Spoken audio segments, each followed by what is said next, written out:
So,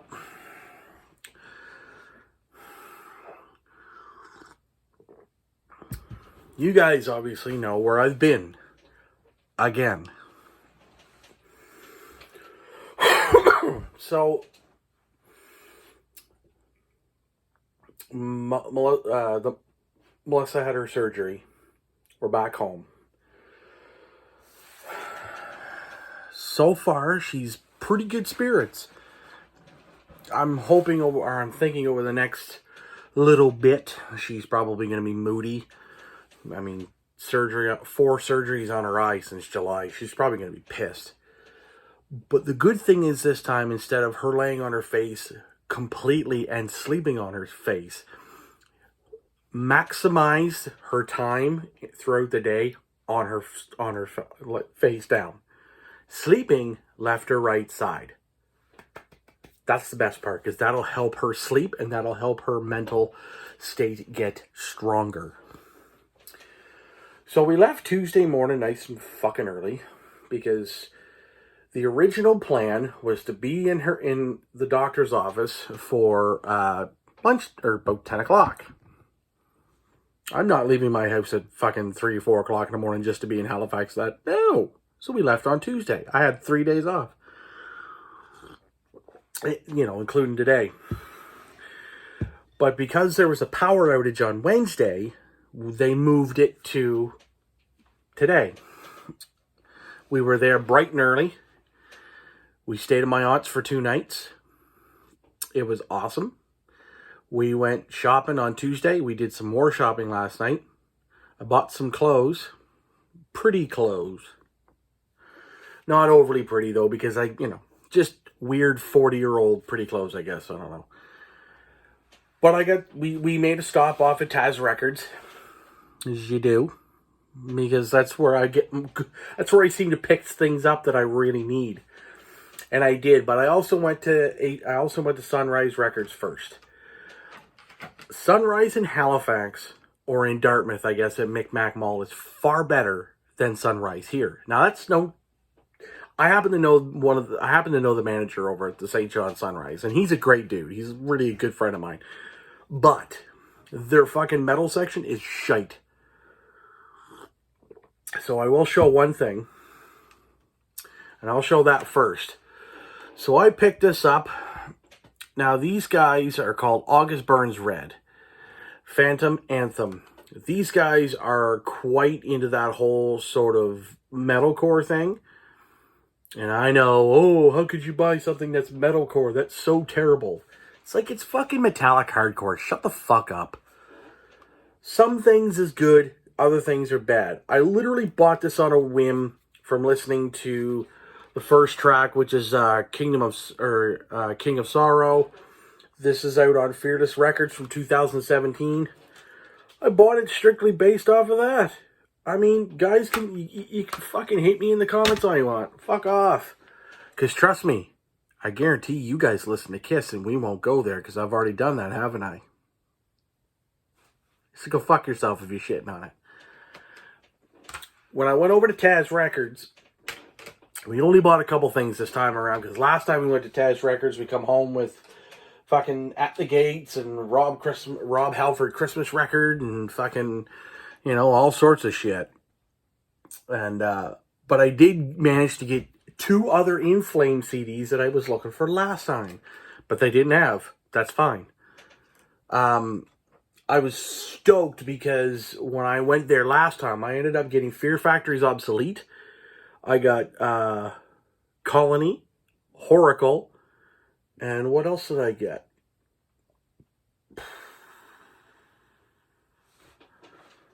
I can't remember. I didn't get Clayman. I don't even think I have Clayman. I actually think I need Clayman now, which is weird, because I thought I had it, but I didn't. Oh, yes, I did. No, I have Clayman from something else. Sorry. Fuck. Oh, and I got At the Gate Slaughter of the Soul. I'm sure if you want to go back, you can watch this. But I only needed four albums left. And I still need 2, but that's okay. Yeah, for some reason I thought I didn't have Clayman, but I'm like, oh yeah, I got it off a friend of mine in Ferguson. So, first one that I saw was this one here. This is Siren Charms from In Flames. Now, a lot of people don't like this. Now, this came out in 2014. And then it was actually predated by this, which is A Sense of Purpose.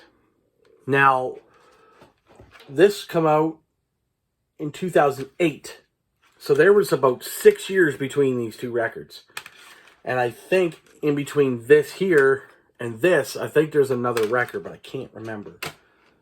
Oh, I think that's, yeah.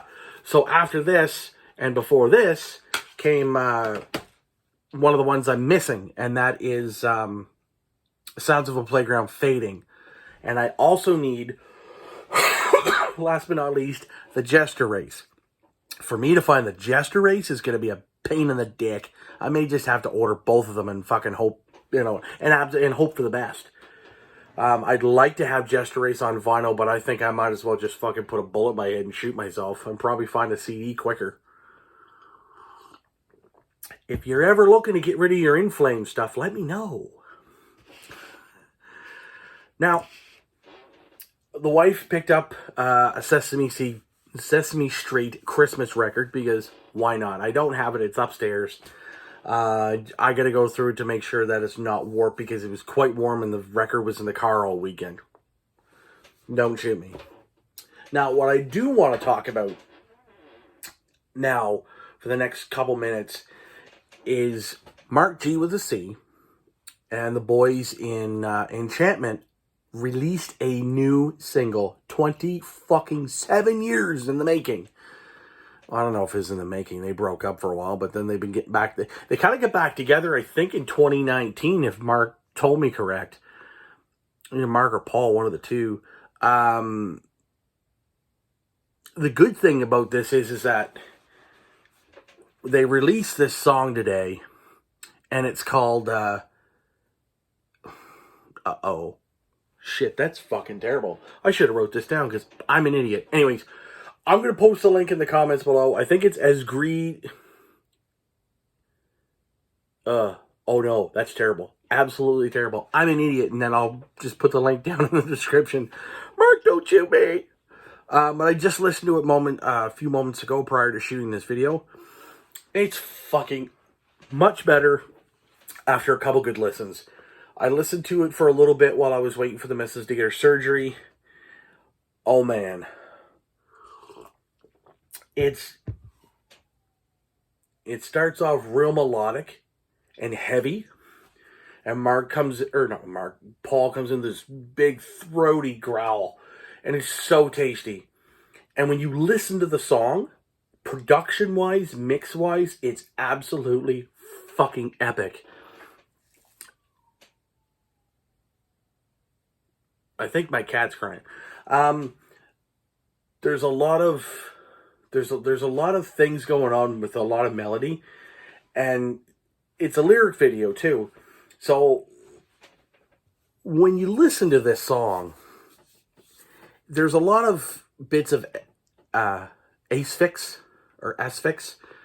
There's a lot of just really good, solid death doom in here. This is a fantastic single. When I think about it, when I go back to when I listened to it this morning, I was sort of in this off time. I was sort of out there. I was listening to it like this on my phone in the hospital. I didn't take my headphones. But when I listened to it with the headphones on here at the house, you're immediately put into a mood. And it's not a depressive mood. It's a... I could listen to this with headphones on, and all of my thought processes are out the fucking window. And I just focus on what I'm listening to and enjoy it. Paul's vocals have gotten, compared to when I did the review of the debut record, Dance the Marble Naked, production-wise, obviously, because it was done in the early 90s, and the vocals were kind of blah, but it's not that I hated them, it just, I was expecting something different. On this single, though, it's putrid soaked delivered to the point of, who is this? Is this Paul or is this John Tardy? You know what I mean? Like, I'm getting that fucking, that whole just fucking barf, everything. It's just fucking great. Guitar wise, it's really well mixed. The bass is in there and it sits nicely in the mix. The drums sound really fucking good. Just based off this single here, I may have to splurge and get the fucking vinyl. Won't be out till 2022 because, hey, it's fucking pressing plants in their dicks. But, I mean, fair enough. When everybody's churning out fucking vinyl because vinyl's a thing again. Whatever. I mean, fuck, look at this shit. I mean, this isn't the record, but it's Electric Wizard. This thing sounds amazing. Because of the big resurgence, it's making sense for a lot of bands to go out and do the vinyls. But vinyl's expensive. That being said, when this record comes out, I'm kind of hoping that I can get my hands on it in some way, shape, or form. I would prefer the vinyl, but that's whatever. You get around the 4-minute mark, and this thing just picks up to this sort of groovy fucking, that obituary ace-fix sort of, that... It's not a thrash, it's not thrashy. It sounds it, but it's not. It's got that mid-paced death metal sort of... It sounds so fucking smooth. And it ends at about 4:45, I think, give or take. And then when it comes out of that, it's got that mid-paced, fat fucking necroticism, fucking ace-fix, pounding fucking... Oh. Fuck. It's good.